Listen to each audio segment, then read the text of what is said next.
just a heads up, there is some more Dauntless loot on Twitch, so if you have Amazon Prime and a Twitch account, link the two, get Twitch Prime, and go claim your loot. Also keep in mind you have a free sub, use that for your favorite streamer, or pick a budget streamer like myself if you ain't got nothing else, alright? Just saying. Amen, brother.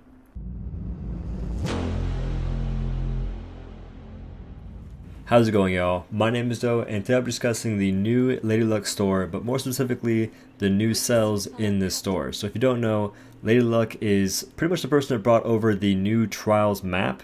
So she pretty much brought a whole island with her and her whole gang of pirates, so that's here now. But the interesting part is what's in her store. So aside from all the mod specials, which I'll be going over later in other videos, I'll be talking about these cells. There are 3 cells. There is the Berserker cell, Engineer cell, and the Strategist or Strategist cell. So technique, utility, and defense. And it's important to note that these cells are purchased from Lady Luck's store, the Lucky Break, with steel marks. And steel marks are acquired from the Trials mode on normal difficulty. So you can get up to 300 steel marks per week. And if you can do that, you can go ahead and buy 2 cells per week. Now I'm going to go ahead and discuss the cells, and we'll start off with Berserker cell since that's the best thing to buy from the store, in my opinion, right off the bat. Now, every single cell has a negative effect, and what that means is you'll get a benefit, but you also have a drawback. For the Berserker cell, you'll actually lose max health for the higher bonus you have of the cell. So at +6, you'll be losing 300 total max health. And this can definitely make a difference, especially in Trials mode. But the benefit is that after dealing damage, you gain 3.5% damage for 3 seconds that stacks 10 times. This is the +6 bonus. At +5, you'll have -250 health, and the bonus will be 3%. At 4, -200 health with a 2.5% bonus, 3, 150 health with a 2% bonus, 2, 100 health with a 1.5% bonus, and 1, -50 health for a 1% damage bonus. Now, my initial benefits towards this cell was that repeaters would be the only weapon to benefit from this cell, but as it turns out, every single weapon except for the axe can benefit from the cell in some capacity. Now, the hammer is somewhat technical to make it work, but it definitely can. You can totally maintain this buff, especially with just something like a +6 conduit. That helps you maintain the buff as long as you're doing the uppercuts. Doing this combo will help you maintain stacks, but if you do end up getting out of range of the behemoth, you'll lose stacks, and building them with a hammer does take a bit of time. Now the sword, it's actually a really good pick for the sword just because you can be really agile and you can pretty much get a hit in whenever you want to. The hammer, you can still do it, just not as well. And as for the chain blades and the war pike, you can maintain stacks really easily, especially since those weapons attack very rapidly. And the best choice for this cell is going to be the repeaters, just because of the range. Most weapons, if you're out of range, you can't maintain the stacks because you can't hit the behemoth. Repeaters, you can hit the behemoth. Doing any amount of damage will refresh to cooldown. And that is a pretty good mechanic and a pretty fun time. That is if you don't get hit. Because when you get hit, you will feel it, and you will in some cases just die. So, it takes a lot of practice, and this cell does have some drawbacks, but the benefits are really nice, especially if you're trying to try hard and go for the best time possible on a behemoth, or just pop off, so it's a good time. Now the next cell will be Engineer, and this is a utility slot cell, and instead of being an offensive perk, this will instead be a supportive perk, and this will, for one, reduce your flask healing by 180, so that is the caveat, and that's the negative of this cell. But the benefit is you'll get 150% increased pylon range, which is actually much bigger than it might seem, just trust me.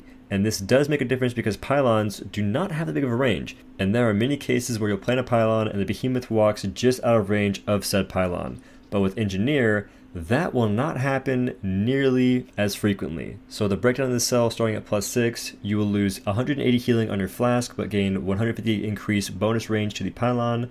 At +5, your flask heals for 150, and you'll get 115% increased pylon range. At +4, you'll lose 120 healing, but you'll gain 80% increased pylon range. At +3, 90 healing, but 65% increased range. At +2, 60 healing and 50% increased range to the pylon. And at +1, you will lose 30 healing per potion, but gain 35% increased pylon range.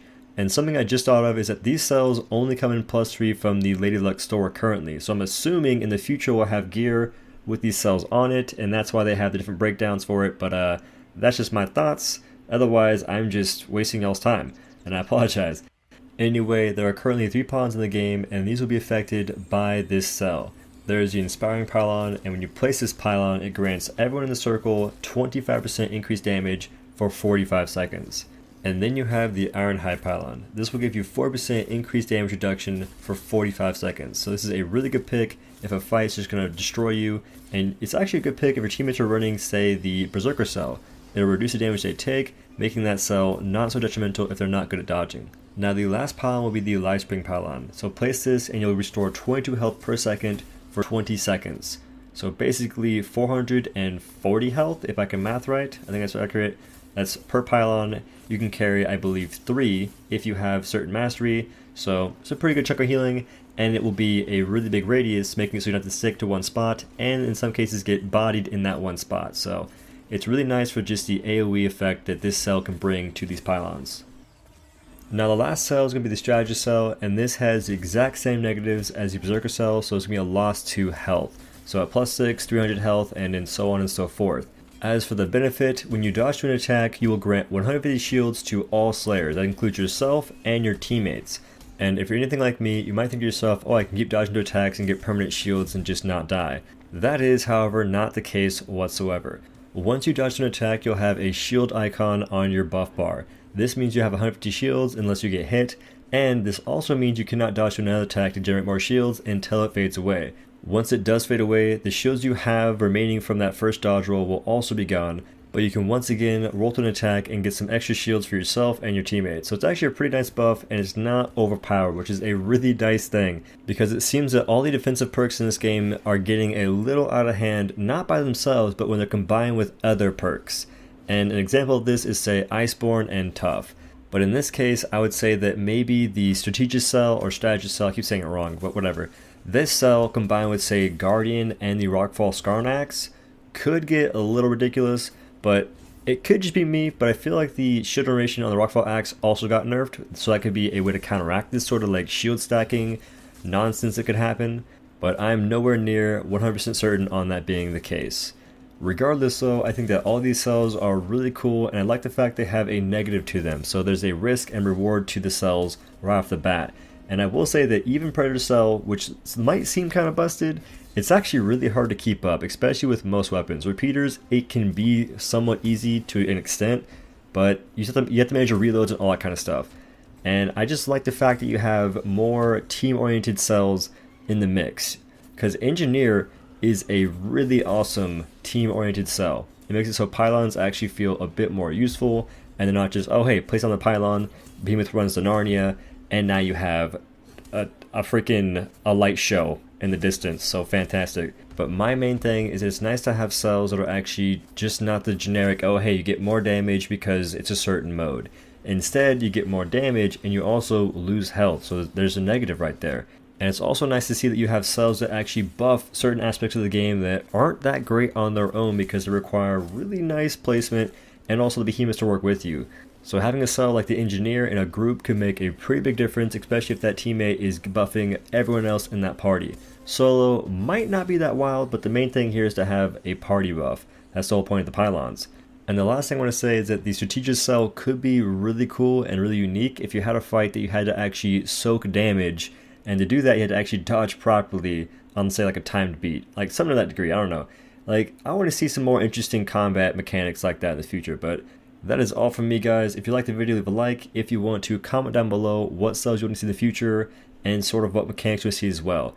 And if you like this video and you want to see more like it, be sure to subscribe to this channel for more Dallas content as to what I do here. And people seem to like it, and I greatly appreciate folks that watch this. Also, if you guys don't know, I do stream on Twitch at twitch.tv/Odo.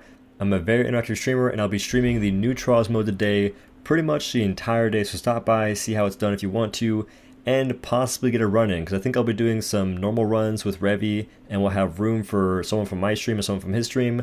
We'll see what goes down. And the last plug will be my Epic Games support credit code. It's just Odo, it's my name. Use that in the Epic Games store or in Dauntless when you're buying plat or buying transmog skins or anything that they like, because that supports me and it helps out a ton. Trust me, if you're not using my code, then be sure to use someone else's, because those codes do not cost you anything at all to use except for maybe 5 seconds of typing.